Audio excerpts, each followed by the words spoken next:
You are watching Leicester Till I Die TV.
Watch us on YouTube. Listen on your favourite podcast platform. Or ask your smart speaker To play the podcast Leicester Till I Die. Good evening. Hey, look at me. Let me get my Viagra out. There we go. It works every time. Good evening, good day, good morning, good afternoon, good night, goodbye. Hello. Welcome along. This is LTID TV from Leicester Till I Die. Thank you for joining us, either watching on YouTube or listening via your favourite podcast platform. You are most welcome. And if any Sunderland fans are joining us, welcome along. This is going to be a very, very interesting game, I think, for both of us. If you are watching live, please join in with the show by adding your comments in the stream. Or if you're watching on catch up, obviously you can add your comments in the details below on YouTube. Scott is in. Hello for a second time today. Scott, how the devil are you, sir? As he says there, please everyone smash the like button and subscribe. Thank you very much, sir. Ronald is back. Hello, Ronald. I know you've got something to say, but you'll see as the show progresses. Put it in, and I'll try and save it to the relevant moment. And Nate is back. Hi, Nate. How are you doing? Spencer's in. Evening, Chris. We need to get back to winning ways. Oh, my God. Do we not? We are desperate to get back to winning ways. But first of all, I don't know if you saw it later. It's getting a lot of views to say that it's only been up for a couple of hours.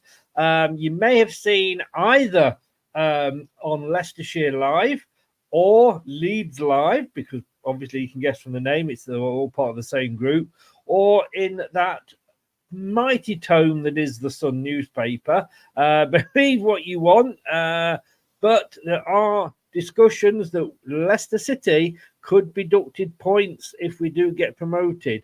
It won't happen this season, so sorry Leeds fans and Ipswich Town fans.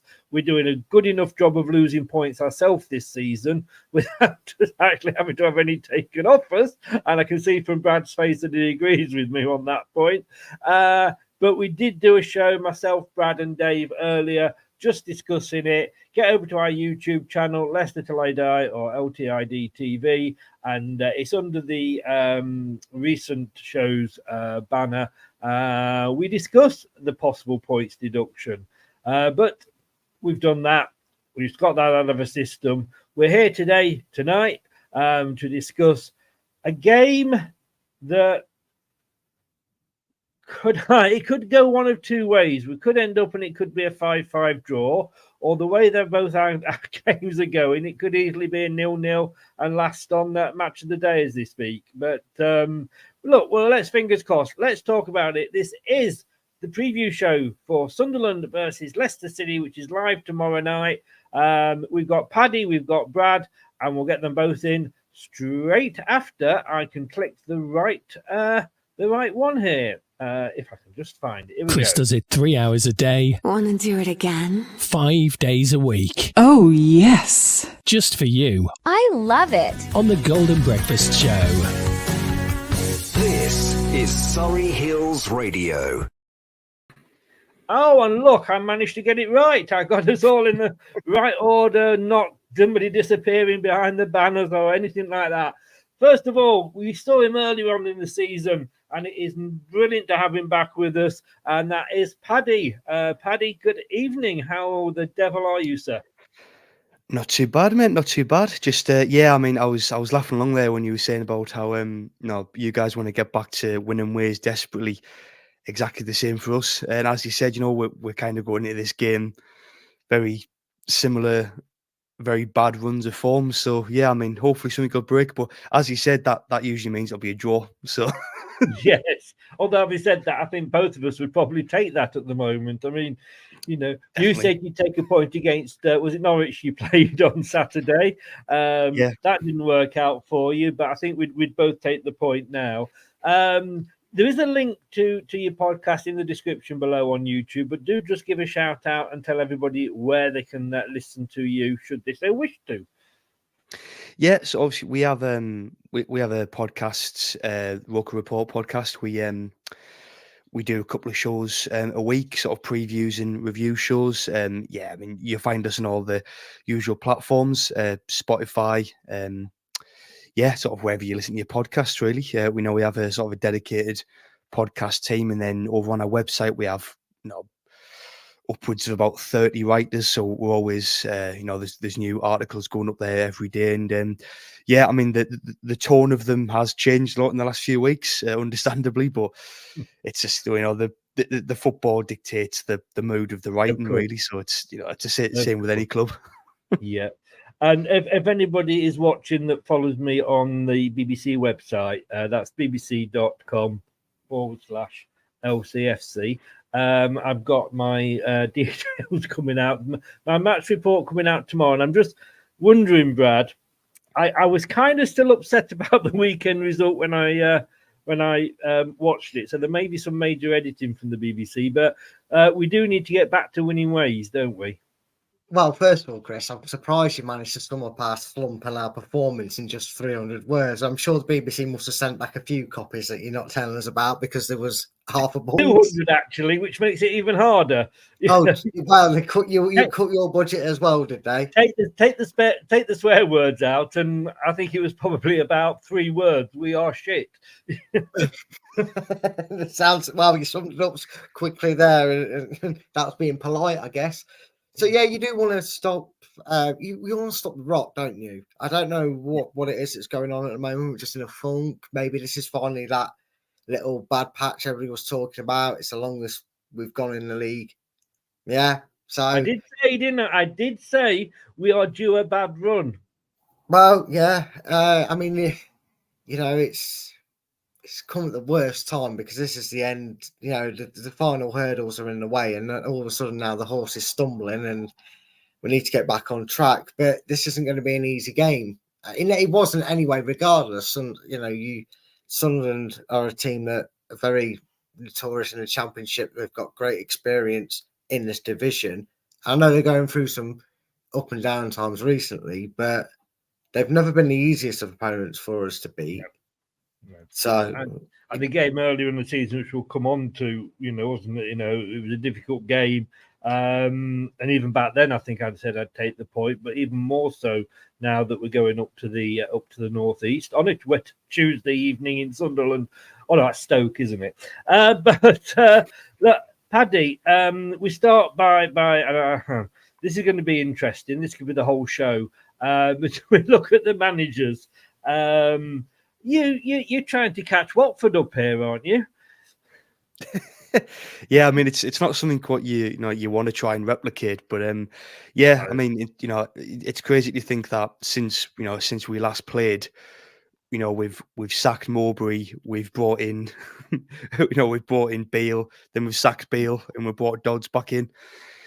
Yeah, I mean it's been from about sort of December onwards, it's just been absolute chaos, to be honest. I mean, to some extent, it was quite funny. You sort of thinking like, how can how are all these decisions being made, and how are all these there's just such bad decisions being made by the people at the club. But then it's got to the point where tying in the fact that we've lost 4 on the bounce, which I mean. It's the worst run we've had since being back in the Championship. I mean, I know a couple of seasons, but we've never lost 4 on the spin. In these last 2 years until now, and no, I mean it's you know, the benefit of hindsight's great. I mean, I know a lot of fans kind of were quite surprised when Mowbray got the sack. The performances had dropped off. I mean, you know, the last couple of games he was in charge, we were dreadful, and it kind of went back further than that. But we needed to get the next appointment spot on, and you know, we couldn't have got it much worse, to be honest. I mean, you know, we brought Yeah. we brought in a guy who he barely lasted 2 months. He seemed to sort of put his foot in it whenever he was talking to the press. You know, it's everything what seemed to happen around the club was just. I mean, I must admit that I think a lot of the things what Michael Beale said did get overanalyzed. I think, to be honest, he said things which Tony Mowbray said, but I think because Tony Mowbray said it in a northeast accent, you know, Yeah. Yeah. people didn't kind of, you know, didn't see it as bad basically. But Mm. you know, I mean, I think that the Beale appointment it was never going to work out. To be honest, I was surprised we made the decision to sack him when we did. I think a lot of us kind of thought we've got him until the end of the season now. Although, to be honest, I think if that was the case, I mean, I think we would have been on a similar run to what we are now.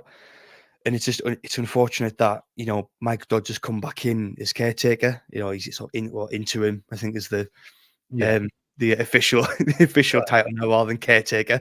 And you know, he's got off to, in his eyes, the worst possible start. You know, I mean, we lost to a pretty disappointing Swansea team, and then, you know, we went to the Norwich game was frustrating because the performance did improve. And unfortunately, we've lost out to. I mean, it was a good finish by Josh Sargent, but it was just bad defending. It was just, you know, the defenders have let the ball bounce in the box, and it's just kind of it's rule number one, really. And we're just falling asleep, and it's the I mean, when I classic look at it, situation which and cost you us. say Mowbray had, sorry, you say Mowbray had to go, but I mean, he seemed. I was trying to think who you had before Tony Mowbray. It was Alex Alex Neil. Neil, didn't you? Alex Yeah, Neil, yeah. yeah. Who went off to? I mean, he wasn't there that long himself, was he? Only He had wasn't. No. 19 senior games. But I mean, Mowbray. I don't really see. I can remember. I think was he at Blackburn as well for a while, because I think I used to work at Blackburn, and he's come along. You know, you think that experienced manager, but. And it's very difficult because people used to look at us and go, "Hey, Brendan Rodgers, you got the experience, blah blah blah." We obviously don't see it week to week. It was that bad that he had to go, or was it a case of, because you've got a young owner there, that he maybe pulled the trigger too soon? One is on Tony Mowbray. Yes. To be honest, again, I'll go back to it. I mean, I think Tony Mowbray's great. Obviously, I wish him all the best at the minute. You know, with the health issues he's going through, and his time as Sunderland head coach. For me, it was probably the favourite time I've had watching Sunderland play. He got our young squad, and he kind of just set out the task of them to just go out and enjoy yourself, really. And you know, we saw a lot of our players thrive under this this motto and this sort of game plan. And I just think the performances were getting worse and we were going backwards. But I still, at the time, I got it. I got why we sacked him. But you know, again, with the benefit of hindsight, you know, which is brilliant. You know, if we all had that, then we wouldn't have to be, you know, Yeah. making all these discussions and debates. But I mean, to be honest, if Michael Beale was the number one target for the club, then I would have been more than happy to just keep Tony Mowbray. Yeah. 'Cause I just think it went against our, you know, that the club made a big deal of going, no, we're gonna get this appointment right. You know, it's gonna be a data driven appointment. And you know, we know for a fact that you know, the club came out and said that Michael Beale was the number one target, but we can pretty much say for a fact that he wasn't, because a lot of discussions with Will Still took place, and are kind of, you know, sort of bubbling away under the surface. I still think he blinked with the job in the summer, whether or not he takes it. You know, I mean, it's clear that he wants a job in England. I know he's a big West Ham fan, and he said before that that would be his kind of dream job. You know, and would it be a case of, you know, would he see Sunderland as a decent kind of jumping in point of the English game? I mean, I would say so. I know. Yeah, I mean, you're a huge club, aren't you? Really, all right, you've not had a major success for a while, but it's still a big club for somebody to take over. And it just from the outside, it did look a bit of an odd decision to get rid of him, but yeah.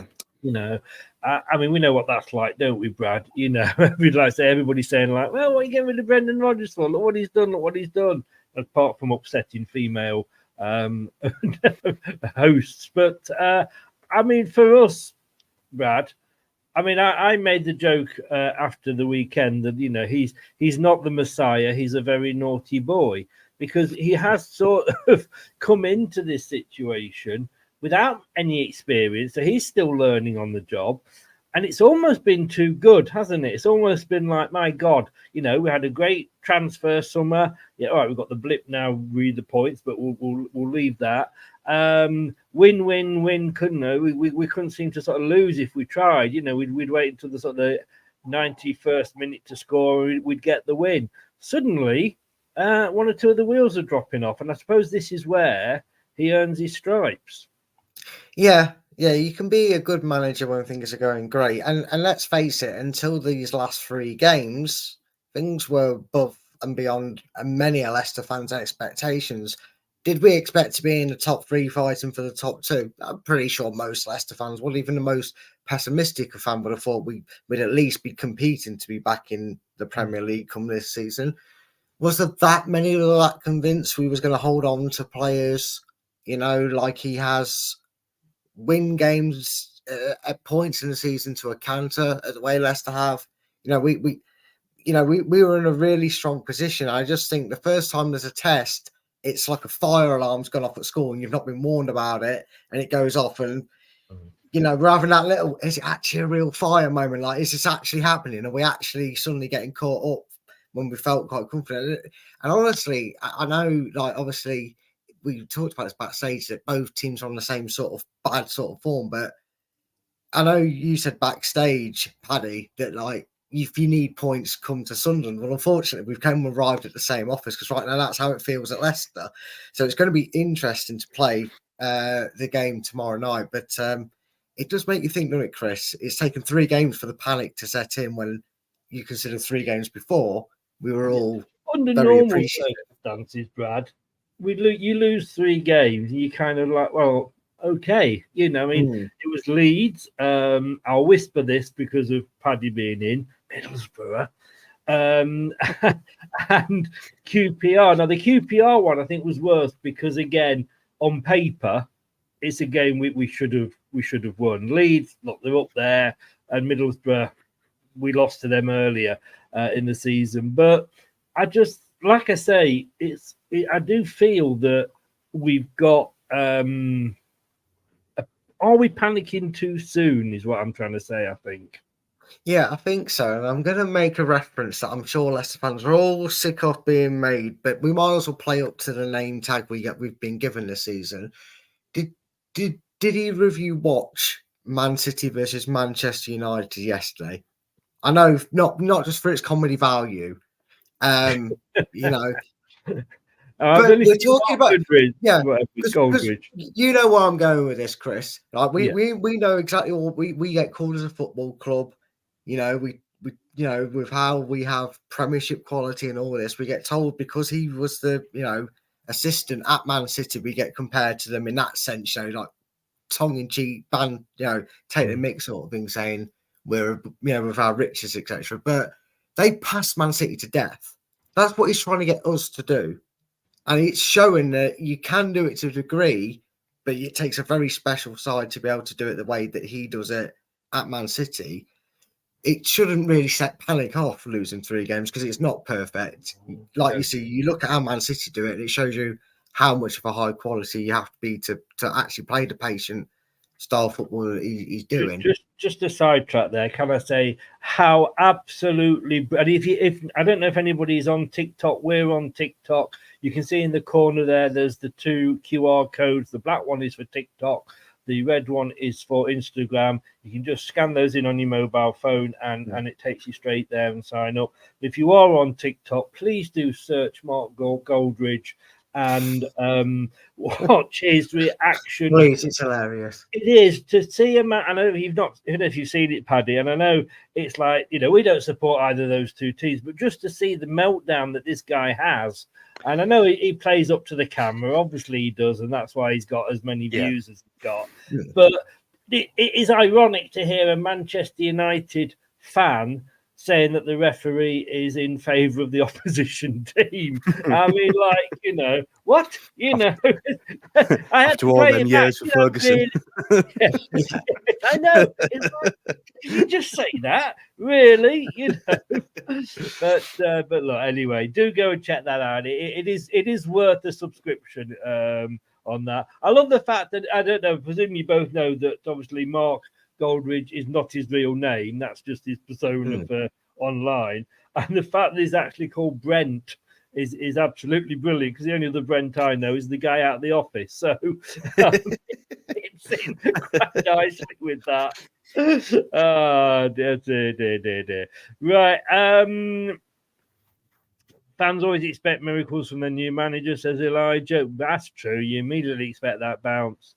I wonder if we are still paying Brendan some wages. I don't think we will be, personally, but who knows in this weird world that is football these days.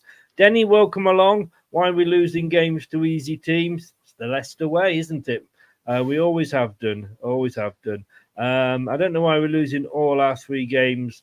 We've played Leicester City.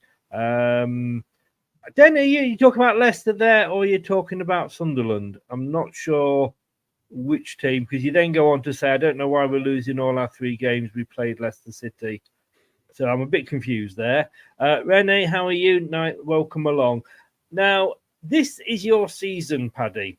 And it looks like a bit like a heart monitor for you, a bit up and down there. Not the best of starts, but look, looking at that, and I know you were 6th last season. You were in the playoffs. It didn't, unfortunately, work out for you. But it's not. Looking at that, there's teams in this division that have had a lot worse seasons than you. Yeah, they have. And it's weird because, I've said this before on multiple occasions that, weirdly, us finishing 6th last season, it was kind of, we almost became victims of our own success, I think. I mean, I know there's a lot of, there's always fan expectation. And I mean, I must admit, when we got 6th last season, your natural instinct is to think, well, surely we can build on this, and then, we can, I mean, I wasn't in my wildest dreams expecting anything near like, top 2, top 3, but, to try and be regularly competing for one of those playoff spots, and for a good while this season, we were in and around the playoffs. It's just unfortunate that kind of at this point in the season, we've had our worst run of the season. And I mean, I know Mike Dodds, he was saying today in his press conference that, we've not given up on the playoffs. But I mean, I like to think I'm, err on the side of optimistic every now and again. But I mean, it's not happening this season. I don't think. I just think that the way we've dropped off in terms of form in recent weeks, it's kind of put that one to bed. But no, I mean, just going back to what you were saying there, I mean, it's been a frustrating season, because just as we've got into some good runs of form, we've kind of shot ourselves in the foot. I mean, earlier in the season, I mean, just looking at that graph there, I mean, we won 4 on the bounce. We won at Blackburn, QPR. I think we beat Watford as well. Yeah, I think we moved up to 4th, and all of a sudden it's like, this is great. This is the progression we wanted from last season. But I mean, that graph tells it all, really. Just too inconsistent. I mean, we've lost to a lot of teams down the wrong end of the table. I mean, Huddersfield and the double over us, and I think we've been cursed against end of the season, because both matches against Huddersfield, we've been terrible. Just not even we were unlucky, we were just absolutely dreadful. And it's been a running theme. I mean, best example was, our next home game after losing to Huddersfield, we beat West Brom, and then 3 days later we beat Leeds. So it's like we could pick up points against the teams in the top 6, but when it came to teams down the wrong end, we couldn't break them down, and we couldn't play against them. I mean, I'm looking at that, like you say, that little jump that you had after, not a brilliant start. I mean, like you say, I mean, you had a run where you beat Rotherham, you drew with Coventry, you stuffed Southampton 5-0. You beat QPR, something that we can't do.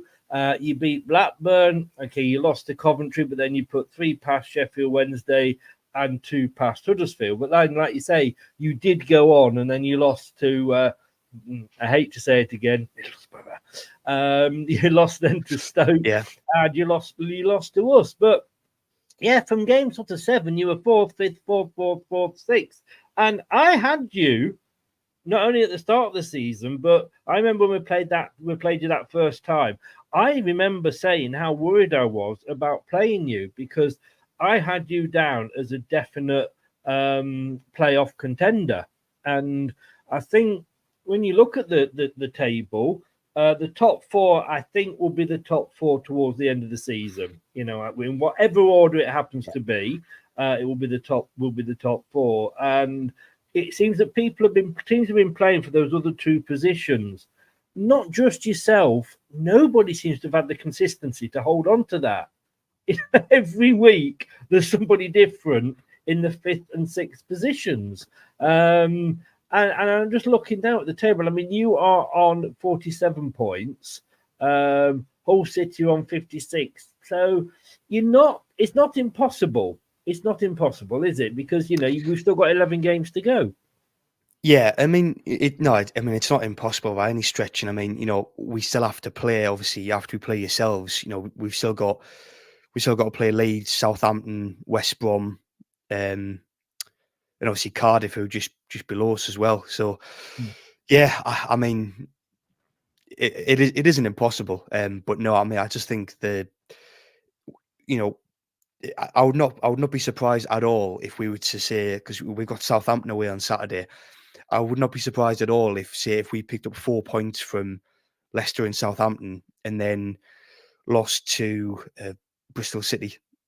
Because that's the sort of season we've been having. Just we turn up in the games when we don't expect to get anything, and then in the games where you think, oh, okay, we should get the points there, we rarely do. The best example is the game down at Leicester, where I mean I was so pleased with how well we played. We came into that game after getting thumped off Middlesbrough and getting turned over at Stoke and just being absolutely dreadful in both the games. And that was an annoying one because I was kind of thinking, this could be quite a comfortable defeat here. But similar to our game on Saturday, it was one defensive lapse. And after that, we kind of sort of seemed to sort ourselves out. And our goalkeeper made some really good saves that day. And yeah, it was encouraging to see us, play well against one of the best teams in the league. So I'm kind of, I'm hoping for a repeat of that tomorrow night, to be honest, because like I said, we do tend to turn up against the team sort of in and around the top 6. That's what we don't want to hear, Brad. I mean, Brad, this was last time out, and I could seriously remember saying, I'm worried about this game. Your memories, if you have any of that game? It wasn't easy, was it? No, it was a difficult game, and you don't expect a scoreline of 1-0 when you score in the second minute. You scored, was it the second or 12th? I can't see from here. It was early 12, on. I think. So early on in the game. Yeah. Sorry, I couldn't see the number properly. I thought it said second for a second there. But you score that early in the game, and you kind of hope that the goals are going to flow. Like that Sunderland were on the back of 2 heavy defeats, and we were in a good run of form ourselves, I think, scoring wise. So I think if I remember the predictions week, Chris, a lot of people went 3-4-0 Leicester, and I think sometimes we let that affect our ability to judge a game sometimes, because Sunderland were very good. They actually caught us out. I remember the game. They caught us out in the middle a lot. we were slacking in the middle of the park. They pounced on it. They frustrated not only the players, but the fans got a bit frustrated. It was a very nervous night to watch. And you kind of, the longer the game went on, the longer you thought something's just going to break for them in a minute and they're going to get a point. Or maybe, you know, there was always that air of uncertainty about it. And I remember it's one of the few games that right up until the final whistle, I've been a little bit pacing because we had a little bit of spoiltness through this season, haven't we, Chris? We've had a few games where we've got to the last 10 minutes. Is that another new word you've invented? I'm making up words as I go along sometimes, mate. I'm muddling up phrases. I might as well make up, you know, I might as well make up words. But you know what I mean? We've had games where we've been very comfortable near the end of the result's been done at least. So, but this game was stressful to watch. One of the most stressful games I've watched this season. That was a win. So, I mean, credit to them. Paddy, I'd say I'm with Brad. I was so glad when that final whistle went. Do you have any memories of it? Did you go to the game? No, I wasn't at the game, but I remember watching it. And yeah, it, like I said before, it was like at full time. I was quite annoyed that we'd lost, and I was kind of thinking, well, that's quite good because I was, you know, I was expecting, you know, I think it was after you guys took the lead, and then it was just like there was a spell where there was sort of wave after wave of attacks, and I'm just kind of thinking, no, this could be sort of 3-4-0 this one. But no, I was really pleased with how we came out. I think Patrick Roberts had one of his lively games that day. I mean, he's had a very stop-start season so far. You know, he's out with injury at the minute, and he had a hamstring injury. I don't think he'd long come back actually, because he got injured in the win against Southampton. So I think he'd only just come back for the game at Leicester, and you know, he looked back to some of his sort of lively best, you know, when he takes on fullbacks and tries to sort of attack the box as much as possible. But no, I mean, it was quite encouraging. Because I mean, I didn't have a lot of hope. I mean, I was thinking, you know, a point would be brilliant. And then I think when we did sort of concede in the way we did, and it was just, you know, just switched off, and you know, Justin's just been able to basically wander into the box pretty much unmarked, and it was frustrating because obviously when you watch it on Sky, you can kind of see it coming from a mile off because you see him, you know, you see Justin make the run, and it's like no one's picked him up, and obviously he went on to score. But that is like, slow motion, isn't it? You can see it. You can see what's going to happen. You can see. It was a bit like our goal we conceded.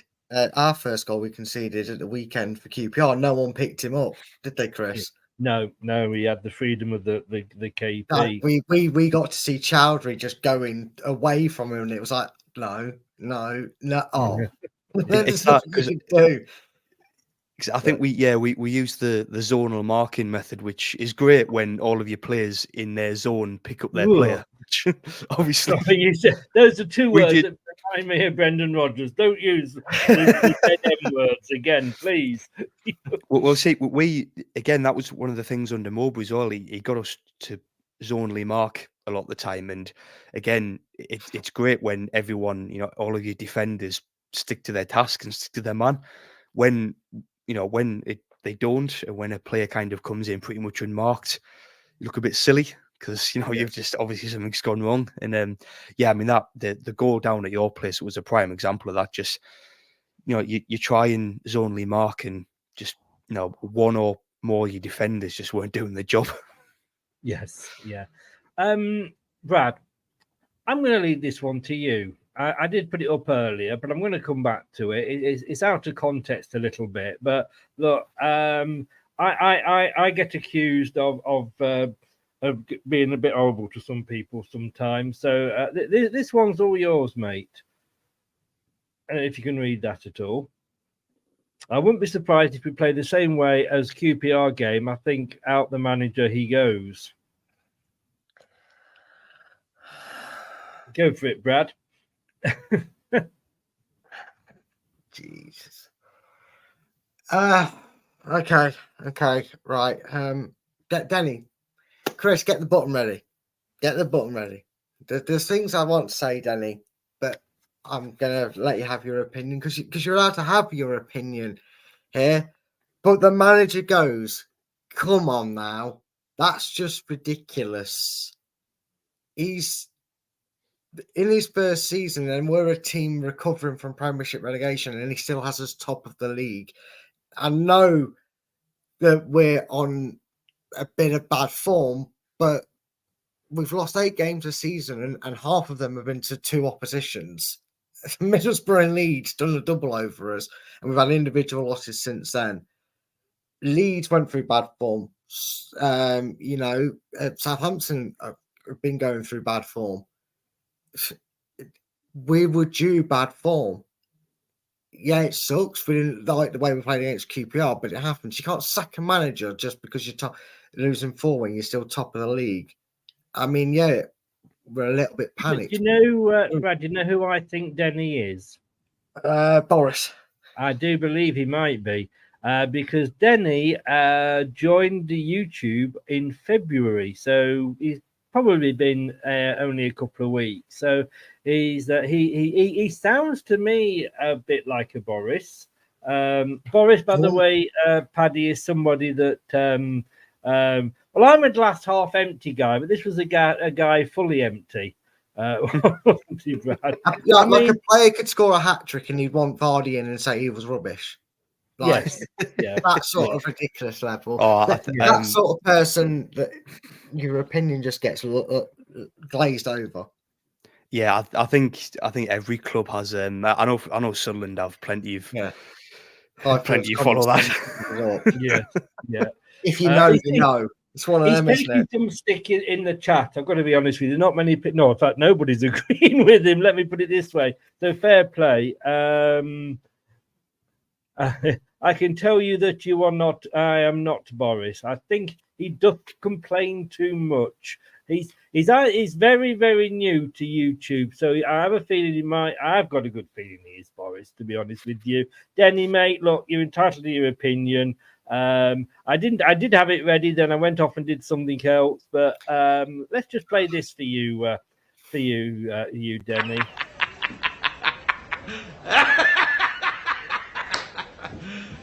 You serious? Yes, I don't think he can be. Right, that's thrown me completely. Let us move on and let us have a look at how both seasons are going.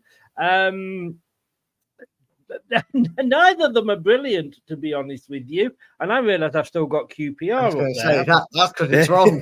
It gets worse, Chris. Unfortunately, it gets worse. I updated it, and I haven't. Just bear with me, guys. Bear with me. You want to get that technical issue starts to pop up with the music, don't you? You cannot get the staff these days. I'll tell you. Brad, I'll give you one job, mate. Come on. Yeah, and it's to turn up, and no, it's not to load no. I accept that was me. Right, here we go. There we go. I have to do it that way, unfortunately, because it take me too long to reload it onto the reel. Paddy, going into that, like I say, he beat Plymouth, Huddersfield, Birmingham, Swansea. Norwich, I kind of understood if you lost, but they are games surely on paper you would look at and you should be winning. Were they under Beale or who were they under? So Birmingham and Huddersfield were Beale, and then Mike Dodds has been Swansea and Norwich. Right. Right. Yeah, I mean the annoying thing is, after we beat Plymouth, we were all guilty of looking at the fixtures and thinking, "All right, it's actually quite a nice run of fixtures." And I know after that game, particularly, obviously, it was only Bale's second win in charge, and we made a few changes to the lineup, and there was a couple of almost like risks made, and it paid off. And I know I was sort of very quietly just thinking, could this be it for Bale? Could we have sort of maybe started to turn a corner? And like so many other times this season, it was just another false storm because we went to Huddersfield and we were dreadful. And then I was at the Birmingham game, and first half we were brilliant. Went in 1-0 up at half time. Second half just didn't lay a glove on Birmingham, and Birmingham just wanted it more. And unfortunately, Swansea was a lot of the same, really. You know, we were 2-0 down quite early on, and kind of the game was dead and buried from after about half an hour, really, unfortunately. But Norwich it was an improvement on Swansea. Well, it was an improvement on the last three, which I guess wasn't necessarily, it would have been hard to have played much worse than those three. But no, I mean, Norwich was an annoying one because, I think it was that 81st minute when we conceded, and we weren't necessarily creating too much, but we looked a bit more solid, and a bit more like a sort of unified team. And like I said earlier, it was a defensive lapse, and two of the defenders haven't exactly covered themselves in glory, and they've, you can't really give Josh Sargent time in the box to do what he does best, and we got punished. So yeah, the last four games, I mean, we have seen they haven't all been dreadful performances, but I mean, at the end of the day, it's no points from 12, and that's the most important stat, really, at the end of the day. And yet, looking at that, I was checking the last 5 games, and I know if you look at that there, that you've been away from home a bit, haven't you? But you're actually on your home form on the last 5 games. You're actually 8th in the table. Yeah, it's quite annoying because last season our home form was pretty well. I think calling it average would probably be generous, but our away form was brilliant. I think we won 11 games away from home and only 7 at home. Like, and we went the football we played away from home. It was brilliant because there was just no pressure on us. And then obviously, as typically happens this season, it's flipped where our home form, it hasn't been perfect, but it's been much better than last season. Away from home, shocking. I mean, I think we've won 4 away games all season, and we've won 1 since September, and that was against Hull on Boxing Day, which weirdly, on paper is really, it's a great result when you think of how well Hull are doing. They beat us. Yeah, well, annoyingly, they came up to Sunderland and beat us 1-0, thanks to a deflected goal in the 70th minute or something. But yeah, it's just how football goes, really. But the home form has been strange because we haven't drawn a home game, which is really bizarre for us because normally, I think last season we drew maybe 9 or 10. But so far, with 6 home games left, we haven't drawn one. So, I mean, I don't know when that have last happened. It must have been a long time since the team's gone a full season without drawing a home game. But no, I mean, that sums it up, really. That sums up our home form, where we're very hit and miss. I mean, we either come out the traps flying, or like against Swansea, we don't get going until there's about half an hour left. So it's been the tale of the season, really. I mean, looking at ours there, Brad, I mean, one bright spot in there was obviously the FA Cup, going away to a Premier League team and playing. We'll talk teams later, of course. But when I compare that, in the last 5 games, we have scored 6, we've conceded 7. Sunderland has scored 5, conceded 7. Games over 2.5 games, 3 each. Both teams scored 3 games each. Am I right to be worried about this game, Brad? Yeah, it's a necessary worry because both teams have, horrendous form that they're wanting to turn around. It doesn't matter league position. In terms of confidence and what they'll be desperate to do, both teams are after the same mission right now. It's to bring an end a bad run in the league, because both teams sound very symmetrical at the moment. If you take that Bournemouth game out of it, I mean, Chris, Middlesbrough, we were poor for 80 minutes. I think I remember that game. I said you can't reward them for scoring in the 86th minute. I'd do the ratings at the end of the show, and I didn't score them highly because for 80 minutes, Borough never looked like. I remember. Yeah. Then Leeds was the complete opposite. We were the best side for 80 minutes, and then I'm not saying that Leeds weren't good, but we were the better side for 80 minutes, and then 10 minutes, bish bash bosh, deflection goals or not, we lost. and then we were bad for an entire half against QPR, and rightly nearly out of sight when we went 2-0 down.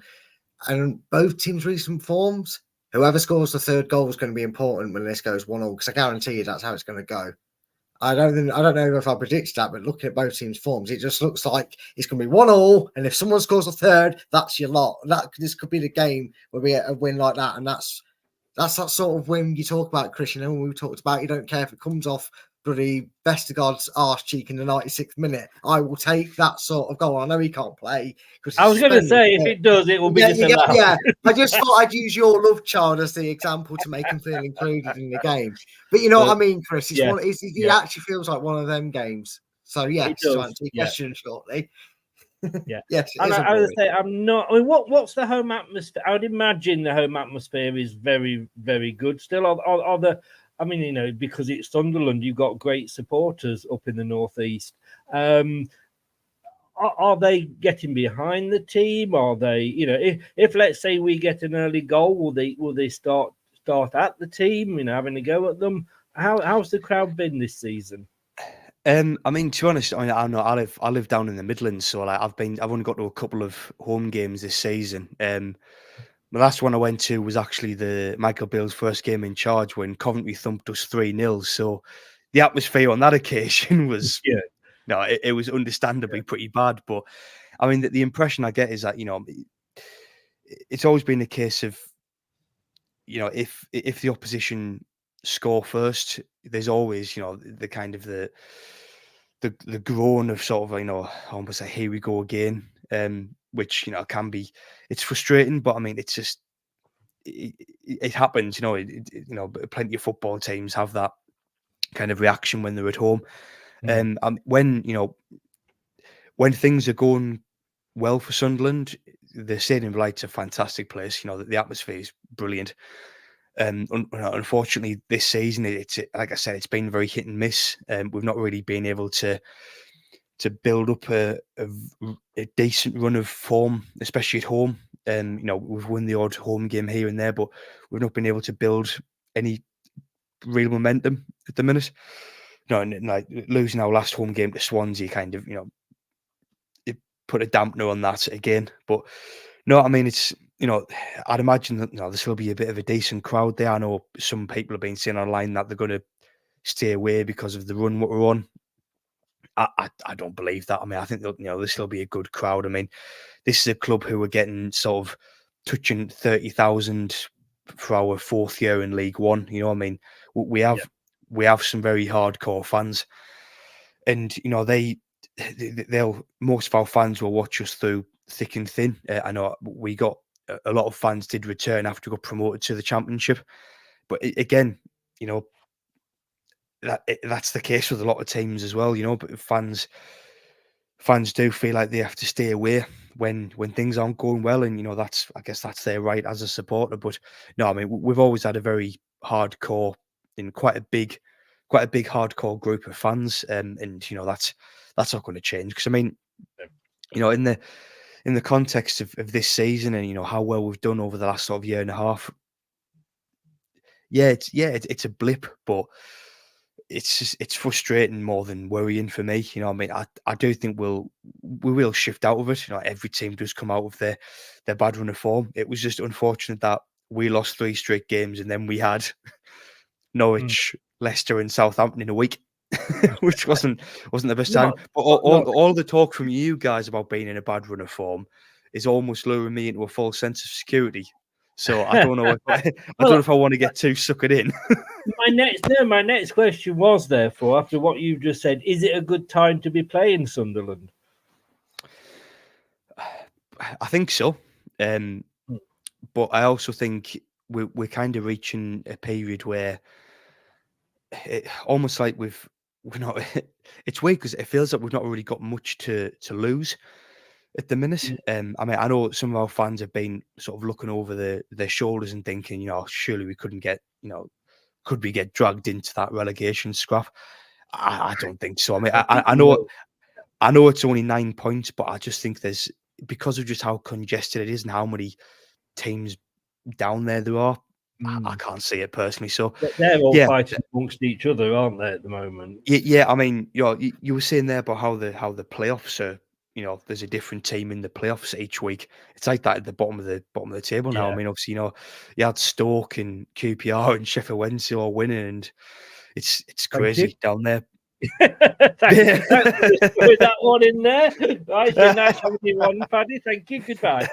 No, I mean, we've got our next home game after you guys is QPR, and they could be going into it flying. So Yeah. I'm not looking forward to that one, because a couple of weeks back that looked like what should have been quite a straightforward win for us. But Don't we know, Brad? Well, going into QPR will be a straightforward win. But look, Brad. Looking at the table there, I mean, Sunderland are intense. I mean, they're only 9 points off. Maybe that's a little bit too much with 11 games still to go. Look, we've played 35 games. Last season, this would be the end of the season for us, wouldn't it? So we've almost played a full Premier League season already. We're 3 points ahead of Ipswich. Now, yeah, people say, oh, it was 17 or whatever it was at one point, blah, blah, blah. But a lot of time this season, that 3 point gap was all there was. And every time that they would sort of play at a different time to us, and they'd win and they'd catch up, and then it'd be 1 point or whatever it was, then we'd go and win. So it's not like we're not used to this sort of pressure, or we should be used to it.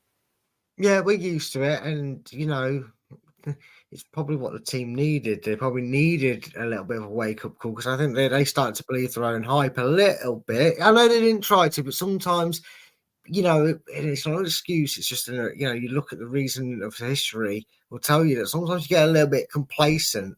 I mean, I want to bring up a very obscure memory, but Arsenal's invincible season, I remember we played them at Filbert Street.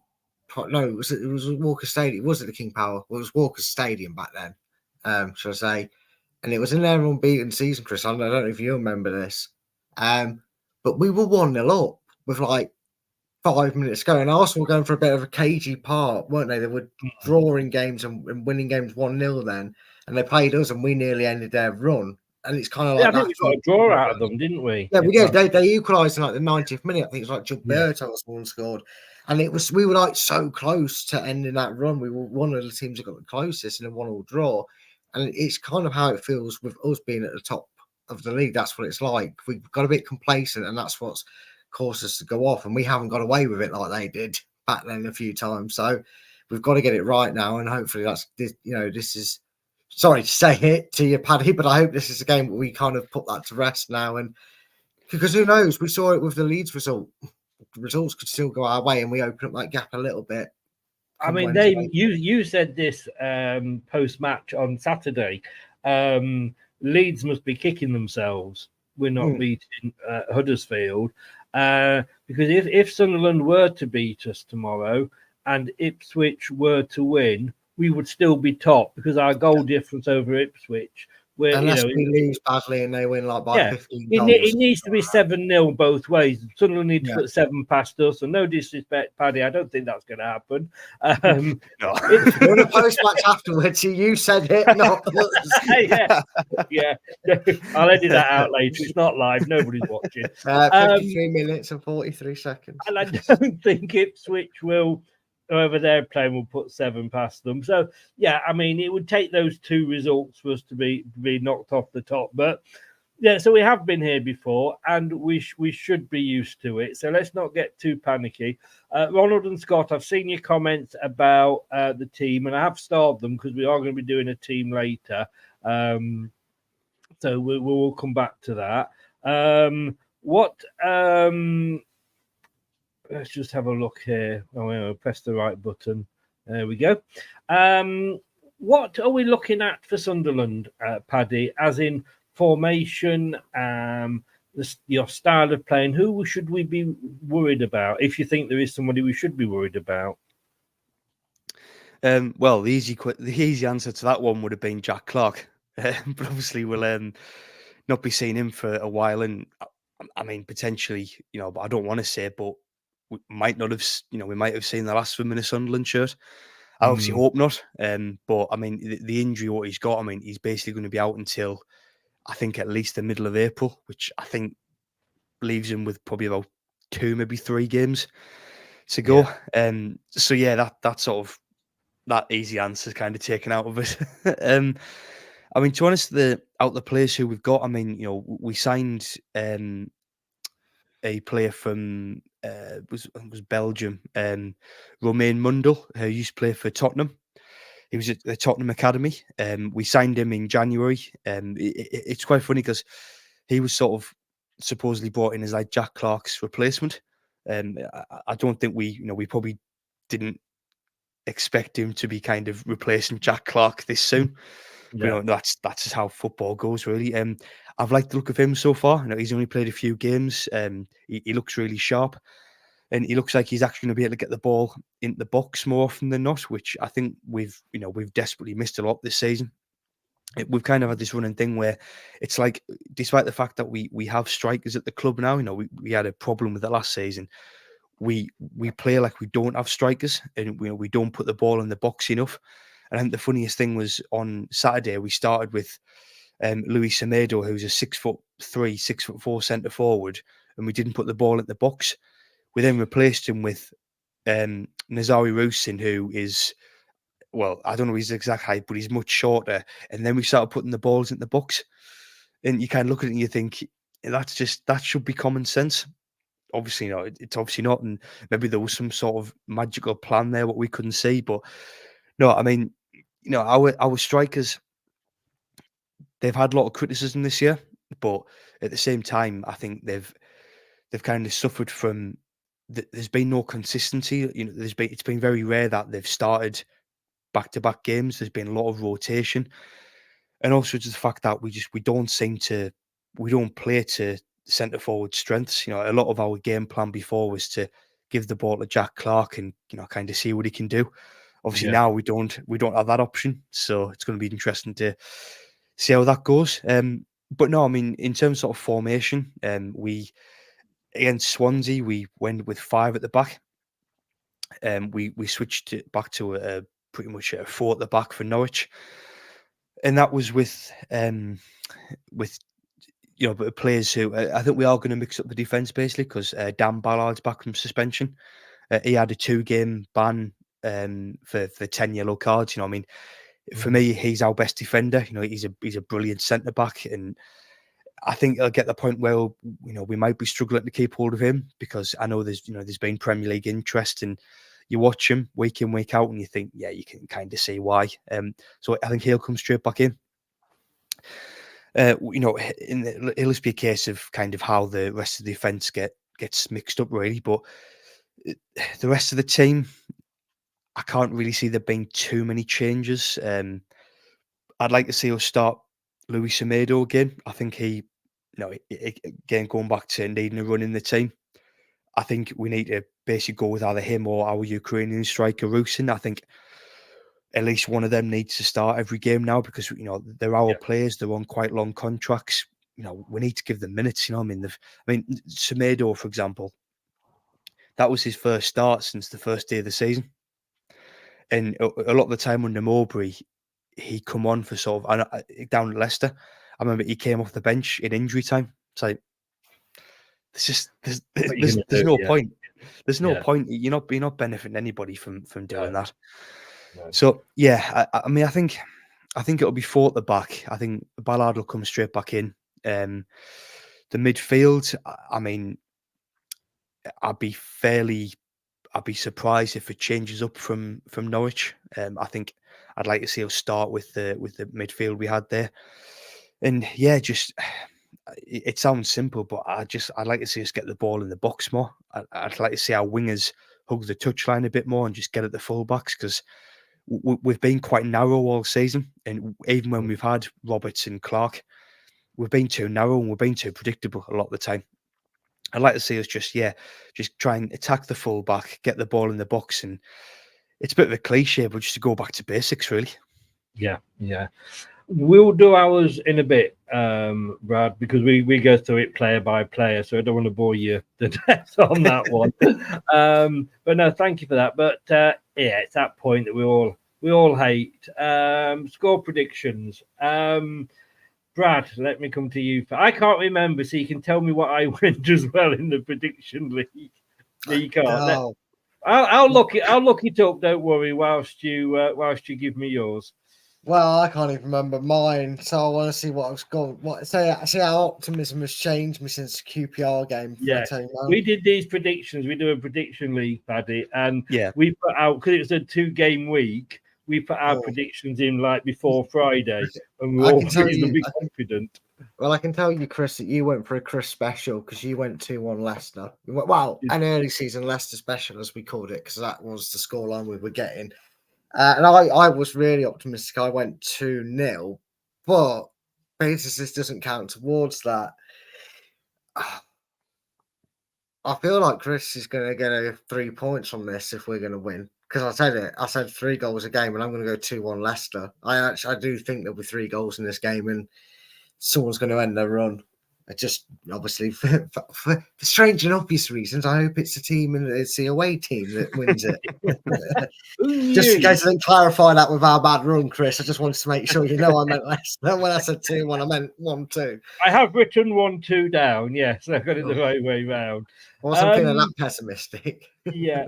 Nice to see that you're copying my homework. For once, I think you've actually jumped over me in the table, but there we go. Paddy, what are you going to go for? To be honest, I mean, I think I can't see Sunderland winning. Obviously, as much as I would love that. I just think that with we've been playing with not much confidence of late. But I do think it'll be an improved performance, and I'm just going to go for the 1-0 to Leicester. It'll not be a draw because I mean the more home games you get through without a draw, the more I'm thinking we're going to go full season without drawing a home game, which is just bizarre. But no, I think it's going to be. I think it'll be a close game. I think it's going to be very. I can see it being similar to the game at Leicester. I think Leicester will create lots of chances. It just kind of depends on how well we can handle them. I know our, Anthony Patterson, our goalkeeper, had a brilliant game last time out. He had a decent performance on Saturday, so I think he'll have a bit more confidence, hopefully, because his performances have been a bit hit and miss of late. But yeah, I can only really see it going one way. But I just want to see a bit more of an improved performance, and I just want to see us play with a bit more identity again, really, because we've gone too long without really troubling any opposition teams. So I just want to see that change, to be honest. So what are you going to nail your colours to?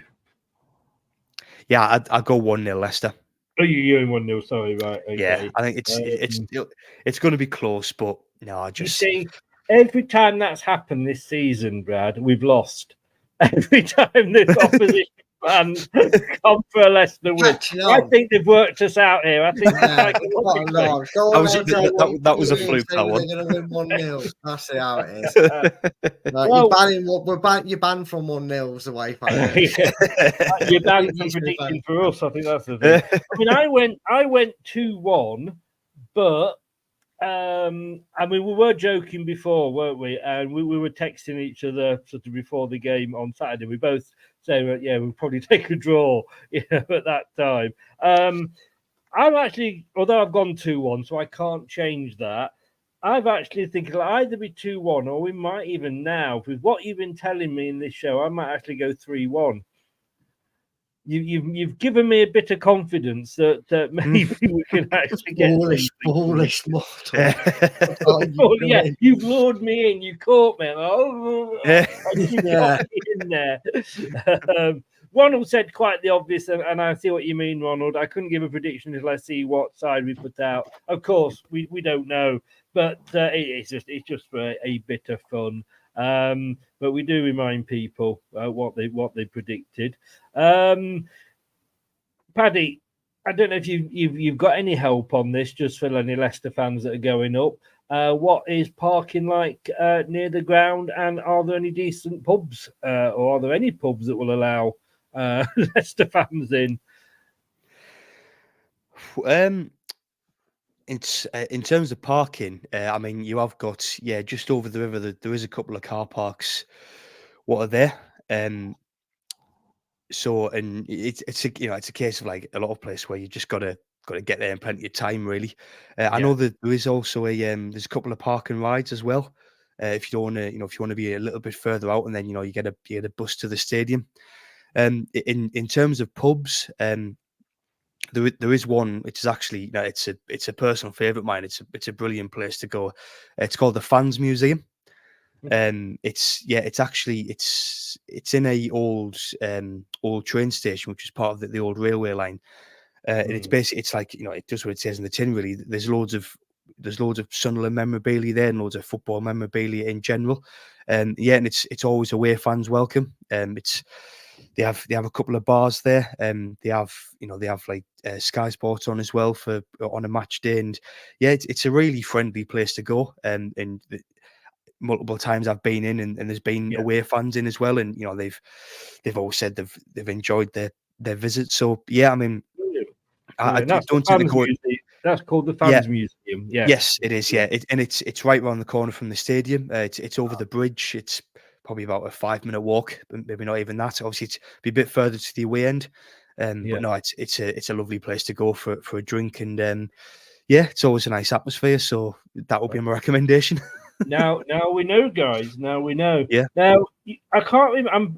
I am guessing that for our played for both, etc., been at both. I think last time we would have probably gone for Kevin Phillips. I'm almost certain. And I got told off by Craig, who normally does these shows, that I did one recently, and I'd picked Howard Wilkinson at being at both, and he was like, "I caretaker manager for 4 games," but I think that was the Leeds one, and I got roasted. But technically, I was still correct. I don't know. Well, I remember this guy. Hopefully, Brad and Paddy, you do as well. Being at both, Martin Waghorn.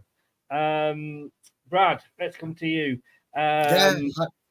Missed the penalty, as indeed did Jan Kermorgant, but Jan Kermorgant was banished to hell for the rest of his life, and we took Martin Waghorn to our hearts. Yeah, he did. Came on loan from Sunderland initially. I think he played under another former Sunderland player with us at the time. I think, if I'm right in saying, God rest him, but Martin Fulop was a player we had on loan from there as well, in and around the same time as him. And we really wanted the deal to get done, and that was back when we were struggling financially. Not under a FFP investigation. We were just struggling financially to get the funds together. Go and check out that other show that Chris did a shameless plug for earlier after here. So I just thought I'd do that for you there, Chris. And I remember he wanted to come in the summer, and I think we had to. It went down to deadline day getting him in, didn't it? And it was someone we were trying to get a player in to replace him, and it went. I think I distinctly remember it went down to either the wire, or at least the last couple of days. We were literally just waiting on Sunderland to get a third striker in, and he was a great player for us, a great servant. We wanted to maybe see more of him. I think he had a few unfortunate injuries at his time at Leicester. Kind of a bit Dennis Pratt. It reminds me of him a bit like that, because he was a bit unfortunate with his injuries. Every time he seemed to get going, he'd get an injury and be out for as long as he was fit. But great memories of him, and even if he did go on to play for Derby County, he can't help where he has to go. Great player. I liked him. Did. And we had that playoff.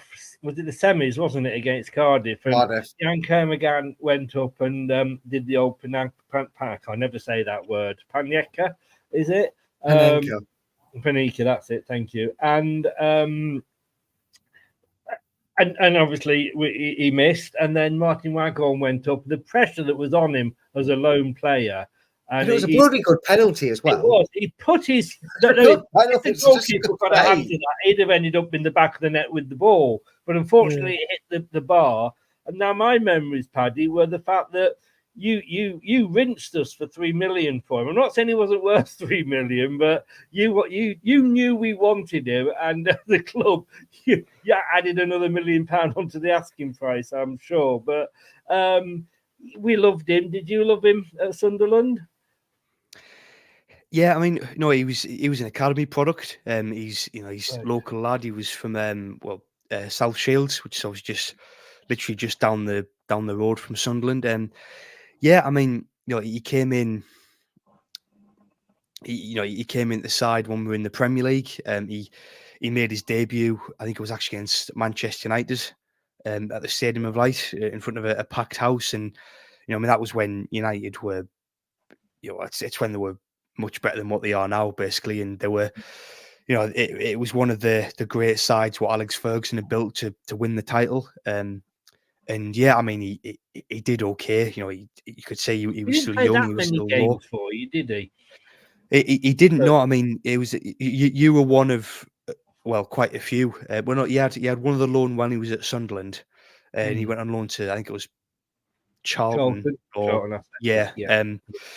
And yeah, I mean, he just never really got the opportunities really, and it's ironic because if he came through our academy now, then with the way we have our set up with our youth players, he'd have probably played every game this season. But Yes. unfortunately, back then, we weren't as focused on the youth side of it. And I remember he used to score bucketfuls of goals for our reserve team and under 21s. He'd end up getting sort of 30 odd goals a season. He was just absolutely prolific. So I was pleased sort of when he got a move away, and he's had. Looking at sort of, I think he struggled at first. He didn't really settle anywhere at first when he left Sunderland. But it's been good to see in more recent years that he's kind of found a bit more of a He's permanent still home. playing, isn't he? I think he's still playing for Derby. Yeah, he's back at Derby. Obviously, Yeah. he was at Derby a few years, and then I think he went to Coventry for a bit, and then he's ended up back at Derby now. So yeah, I mean, he was a good player. He was a really good, he was a striker. Well, you could tell even from a young age that he had that sort of instinct. And yeah, I mean, he never worked out at Sunderland, but I'm pleased it's he's been able to build a career elsewhere. Yeah, no, we loved him. I think because when he missed that penalty, Brad, he was actually upset. The guy was in tears. Yeah, his reaction said it all. He dropped straight to the floor, and the worst thing is, you talk about him being one of the nicest guys you ever met. I listened to his interviews; he just sounded like he couldn't hurt a fly, sort of guy. The crowd took to him. He's one of them that sometimes you just get a cult hero status, don't you? You really do. We've had a few. In fairness, he played 103 games, but he only got 20 goals. Yeah, but they always seem to come at the right time, didn't they? They always came in a purple patch. They never came. They never came in like one every 20 games or something. They literally seem to happen in a cluster and in vital moments. They don't get injured. You never accuse him of not trying either, could you? No, you couldn't. And I think that's what we were in an era where we were appreciating that, weren't we? A bit the efforts of the players. And he went through the period where he had one of the worst shirts we've ever had as well. So you've got to give him credit for wearing that. That said, I do have one, of course. Paddy, thank you so very much for coming on. I would wish you all the best, but I really, really wouldn't mean it. But that's fine. I'm sure you will do the same to us. But for the rest of the season, look, you're a huge club. I'd love to see you in the playoffs and maybe get there this time and come up with us. I think we need another Northeast club in the Premier League. There's the will play proper football and not buy it. Oh, did I say that out loud? before you go, just give everybody a shout out as to where they can find you. Yeah, so we're the Roker Report podcast. We have weekly, well, sometimes a couple of times a week podcasts. We've got our own website where we update. There's new articles and content every day. And then obviously we have post and pre-match articles as well. And yeah, just it's it's all the contributions are just a loyal bunch of Sunderland fans, really. So yeah, it's been a pleasure to be part of them for all these years, and yeah, it's a great it's a great bunch to be a part of, and I love it. It's great being able to produce the content we do, really. Yeah, Elijah is showing his age here. He's gone for Whitworth. I mean, that is. I did actually see that Steve Whitworth had played for both, but that was going. I even think Craig would have struggled to it because I didn't even remember him playing for Sunderland, and I remember Steve Whitworth, and of course Matt Piper, as one who says, "Mate, all the best. Let me know what we were talking about with the radio before. Give me a message and let me know if that's of interest to you. And as I say, good luck, and hopefully." Fingers crossed we'll be speaking to you next season. You never know. This is a weird league. It is. It certainly is. Thanks so much, guys. All the best, mate. Thanks so much. Take care. Bye-bye. Bye-bye. Bye. Bye-bye. Thanks to Paddy there. His link is in the description below, everybody. So if you do want to get over, it's a great channel. And it's not Leeds, which is even better. Right. Yep, you go, Brad. I've just seen your message, mate. You go, and he will be back in a second, will Brad. He has gone to water the plants. So what we're going to do now is we are going to be picking the team that we think will play. Now, I said when we played QPR that having lost to Middlesbrough and having lost to Leeds, that we should go out and play that team that beat Bournemouth. Yes, they missed a lot of chances in front of goal. But no, we went back to the team that played and lost to Middlesbrough and Leeds. And guess what? We lost again. So I'm going to pick my team is picked and ready to go. Brad knows mine. And then Brad, he said he's going to be controversial. Shall she? My teeth haven't worked all day.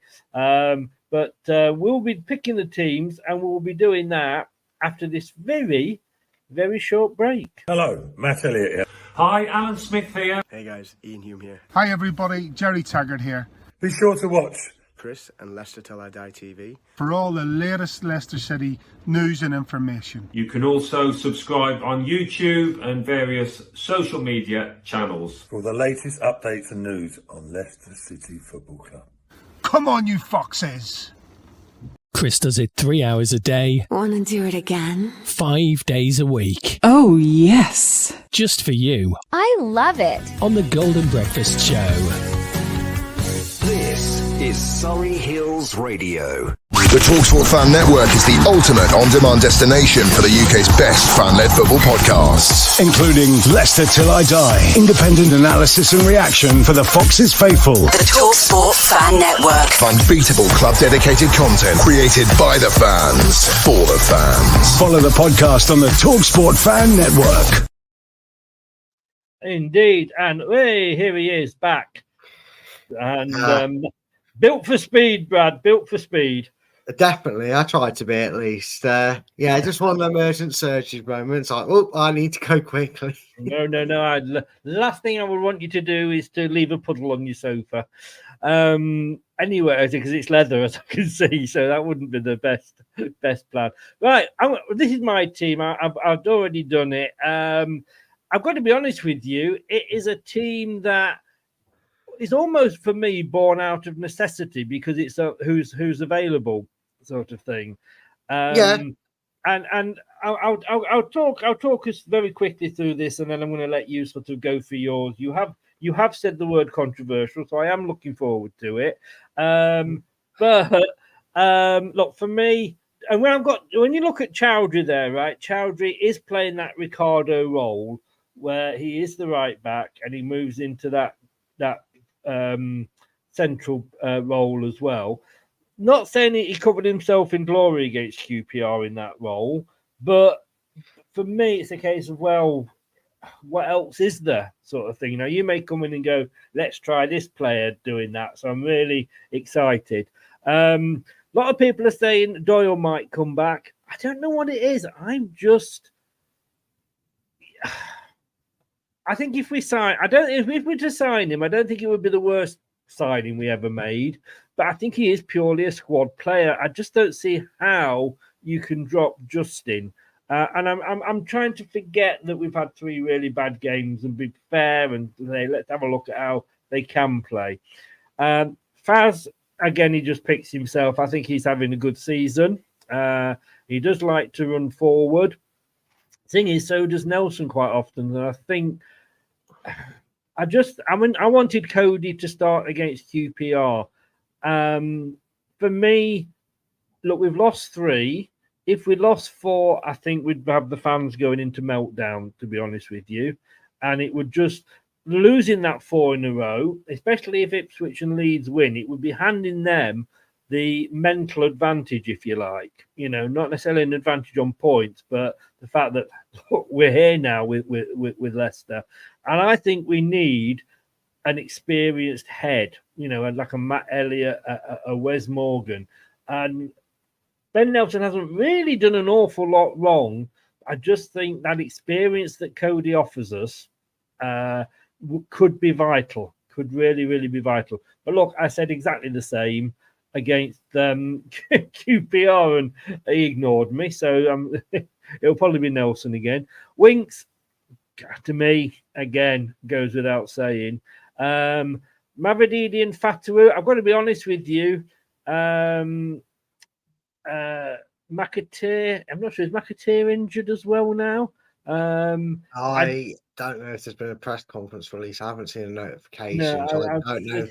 But I did think about Marshall and I did think about Albrighton starting, because I've started with Vardy, which may surprise you with my love affair for Daka, but I think, again, it's his experience we could do with this time. And like I say, not that it's not like we're trying to fight to stay in the division, but I just think, like I say, having lost 3 on a run, with what would happen if we lost this one as well, like I say, mentally for the other teams, we just need these players with the experience. And I put Atgun in there because basically there's nobody else really. Pratt's injured. Indeed, he's injured. It's a case of like, you know, Gary Lineker, go and get your boots, please. So that's why I've gone like that. And I can see from your face that you don't agree with me. And that's fair enough. Like I said to Denny earlier, we're all allowed our opinion, but we don't have to agree with each other. Brad, you said you were going to be controversial. Are we going 4-4 bloody 2?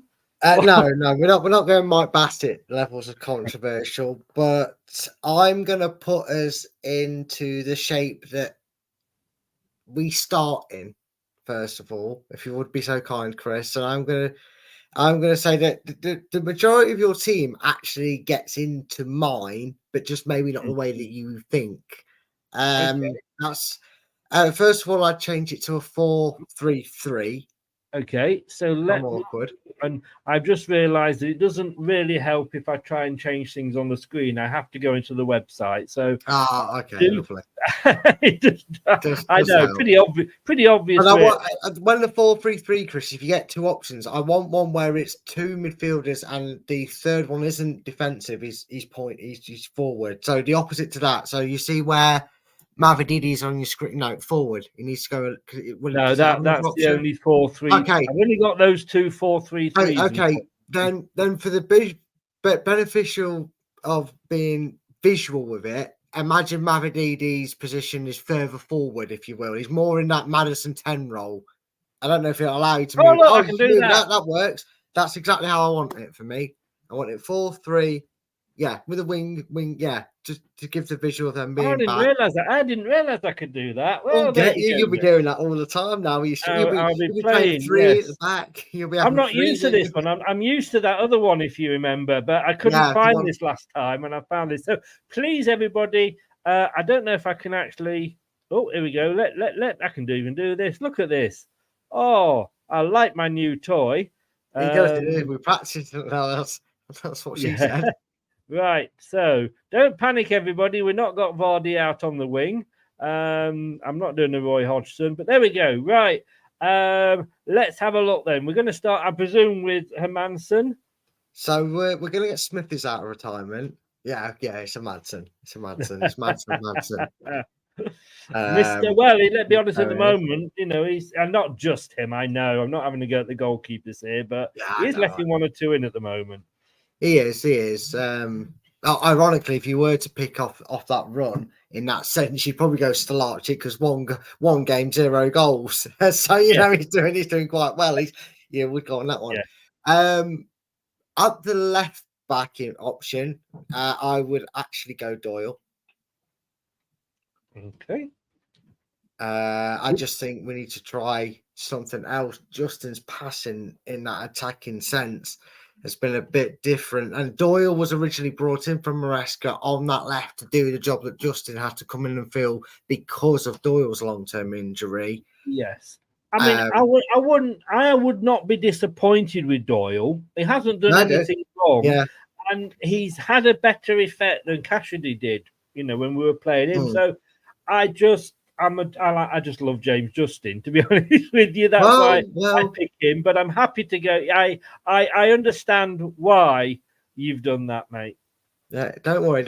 Remember, I said this is controversial. I know. I think I know where you might be going with this, but go on. Well, let's do a prediction, Chris. You write it down. No, I'm joking. I said you write it down. You tell me. You write down what you think I'm going to do, and we'll see if you've got time to figure it out or not.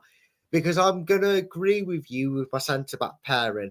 It is I want Cody on one side and FaZe on the other. Whichever side Vestergaard is, put Cody in. Whichever side FaZe normally is, put FaZe. FaZe goes on the right. Well, there you go then. To me, it's left, right, potato. Now, this is where I think you're going to get controversial.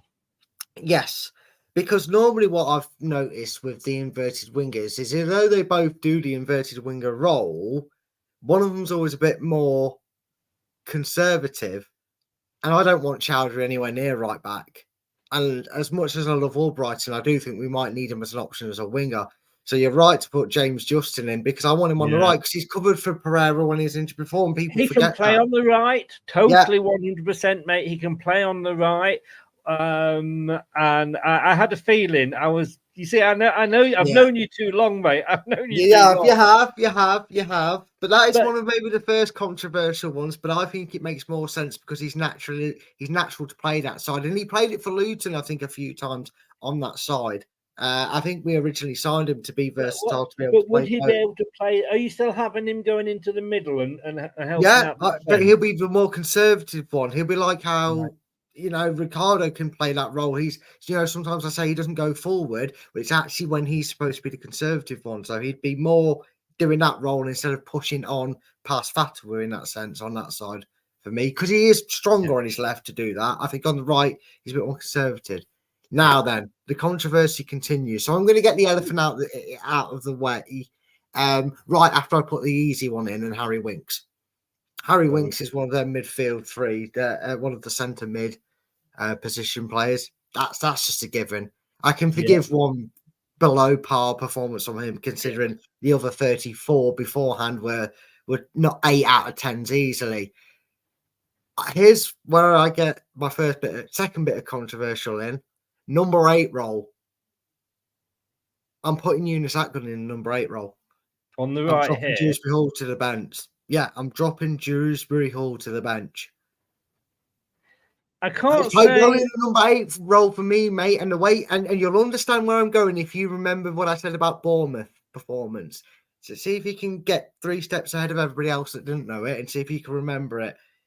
So I'm moving just a little bit forward there because obviously he swapped. Yeah, you're trying to get the visual. Yeah, I put Akgun in the right place for you. Yeah, that's exactly what I want him in that number 8 role. I understand again why you've dropped Dewsbury Hall, and I think he's looking knackered.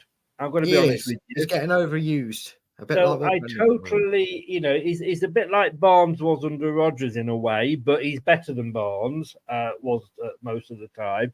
So I do totally get why you're doing, and like I say, we haven't got an awful lot of choice, but he played so well against Bournemouth. Yes, look, he's got a couple of goals, but he's not a forward, but he was causing so much problems in that Bournemouth defence. And like I said, you take a shot, hit somebody's arse and goes in.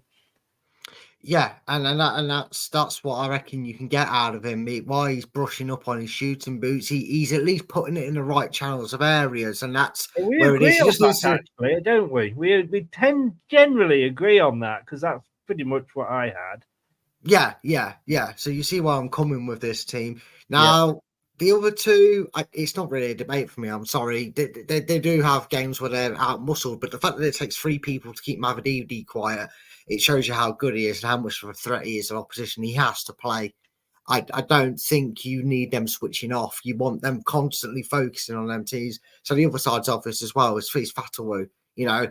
We can sit here and sometimes say Enzo's got his favourites. We have our favourites, let's face it. And there's 3 names in there out of the 4. You cannot drop them. No, they're not in that consistent enough bad form to say you're dropped for it. Here's where my controversy continues, and I don't care which 2 of these players I mention it is. I'm going to use my love child here to make the example obvious. Iheanacho in the false 9 role, Okazaki role. Kelechi Iheanacho in a false 9 Okazaki style role. It's either him or Tom Cannon because they play as a deep line forward. They play like Okazaki did for the man you want up front. Come short, get the ball, make a pass, get an assist more than goals. And that's something I think we can benefit from Tom Cannon or Iheanacho going forward. Okay.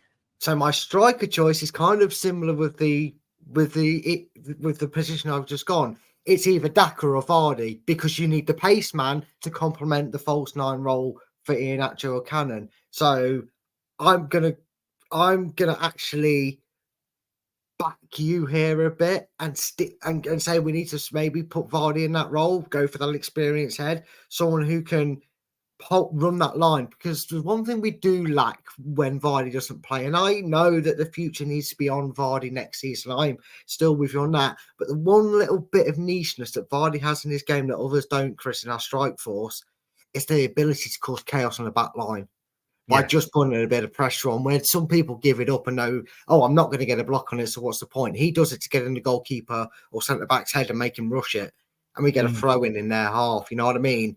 And I think we need that impetus back in that attacking lineup. And I think we get that with Vardy. And that's the best way to keep him up there, Chris, is to have the supply. And have I got Iheanacho in the right place for you? Yes, I want him. Yeah, pretty much. Yeah, that's what I look for.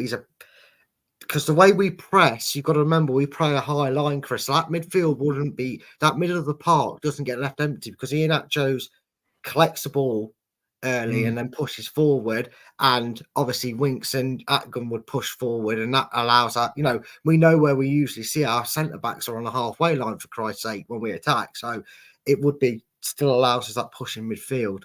So for me, that's why I'd go a bit controversial. And I saw Ronald's comment, I was like, he's going to be surprised maybe at how I've got him into the team. No, Ronald's very much agreeing with you, and I'm. Wow! Someone tell Visha I'll take the job. Enzo out, Brad, I'll take the job. I'm not going to disagree with you because we've got to try something.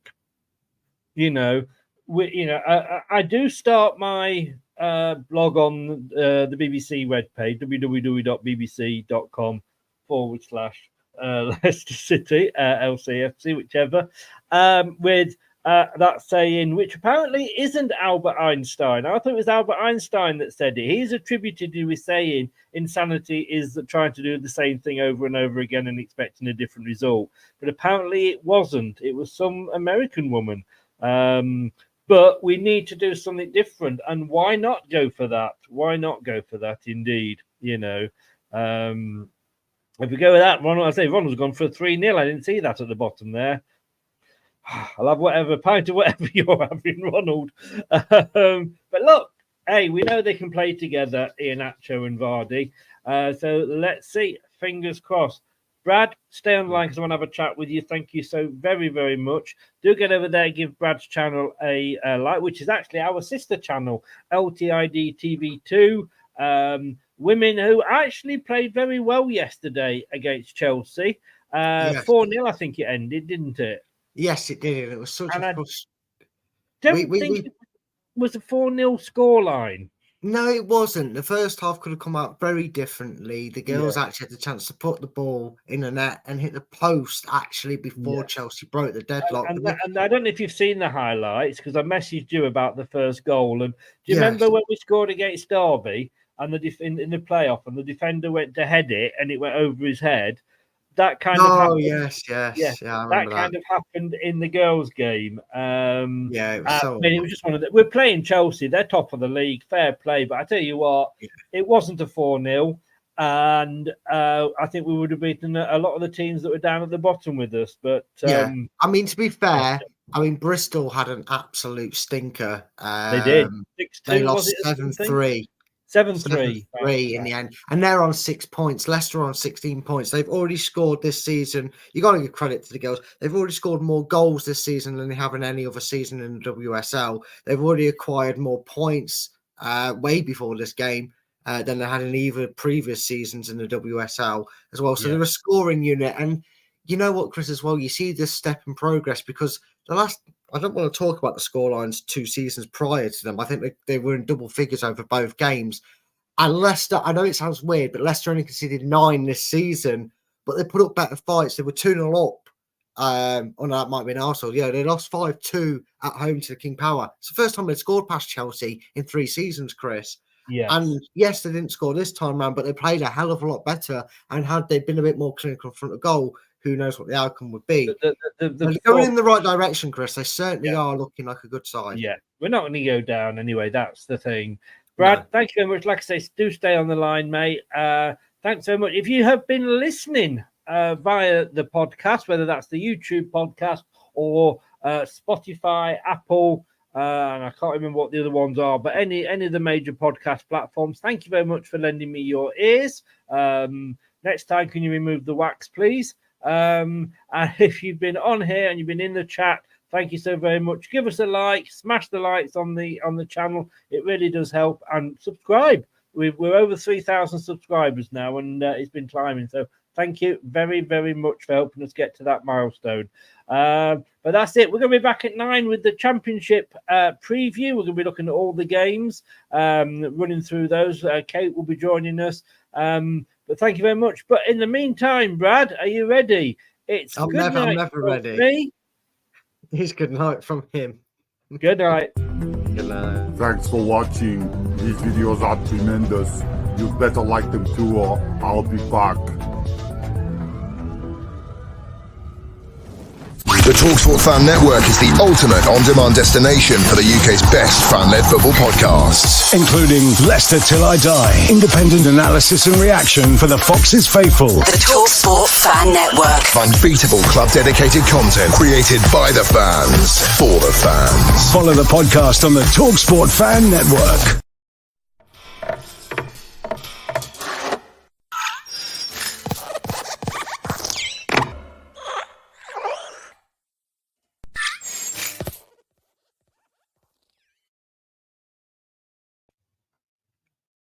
Hello.